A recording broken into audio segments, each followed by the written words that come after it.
We are absolutely connected. It's like, there's no question about it to me.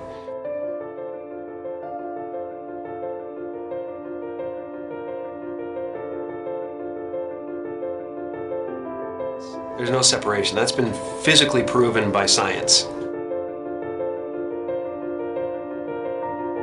I think everybody's looking for something that they already have.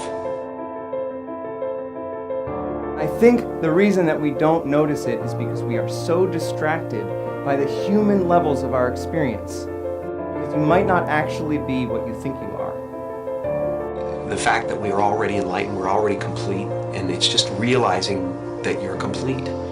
So everything we do to each other, or everything we see in each other, is us seeing ourselves. And yet the one thing that remains is this feeling of existence. I'm not a human being that has consciousness. I'm consciousness that is shaped into a human being. All of us are energy. A human being is a very complex pattern of energy. I always have been that energy, and I always will be that energy. I know this conceptually. Why don't we feel it? And just like an ocean is water in motion, we can call a certain part of that ocean a wave, but it gives us the illusion that the wave is a separate entity in the ocean. But a wave is not in the ocean, a wave is the ocean. And similarly, we might not be waves. Maybe we're the ocean. Maybe all of us are energy, and we can realize that directly. All suffering is based on the illusory separation that there's an individual in the environment, that there's a person that has to survive, that this specific collection of 1,000 trillion atoms has to hold itself together.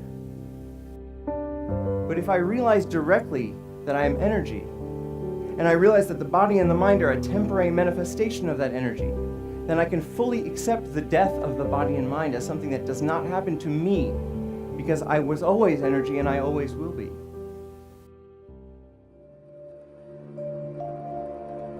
Ego tries to convince us we need to get something, this immortality, that we already possess. Ego is the voice in your head that says you're not as good as that other person. Maybe you need to do something else to make yourself better, to add to yourself. You know, and that's what it constantly is doing. It's trying to keep you from being you and me right now, loving this and loving this life. Once you realize you're complete, then this life and everything in it becomes a play of form, something to toy with and play with and make something good out of, and it really isn't to be worried about. It's to have fun with. You know, everyone is looking for God.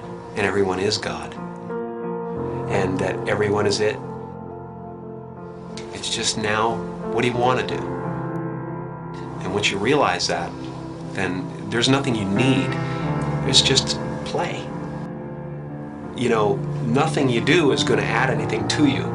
Right. And nothing you do is going to take anything away from you. So there really is nothing to do except play. And so the only moment that mattered to us was right now. I think this experience is so important and powerful that every religious tradition at its core has been trying to convince us of its importance.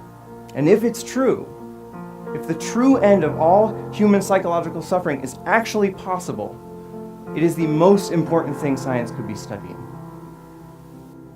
Maybe it's possible that within our lifetimes we could actually eradicate human suffering. And what would the world look like then if every single one of us felt complete, felt whole, and felt interconnected? When you let go of individual survival, all of your priorities change because you actually see the entire world as your body. You see the suffering of others as your own suffering, and you want to help. Maybe the one thing that keeps us from actually solving all of the other problems in the world is this persistent, flawed thought that we are separate from the world. And maybe it's time we change our minds.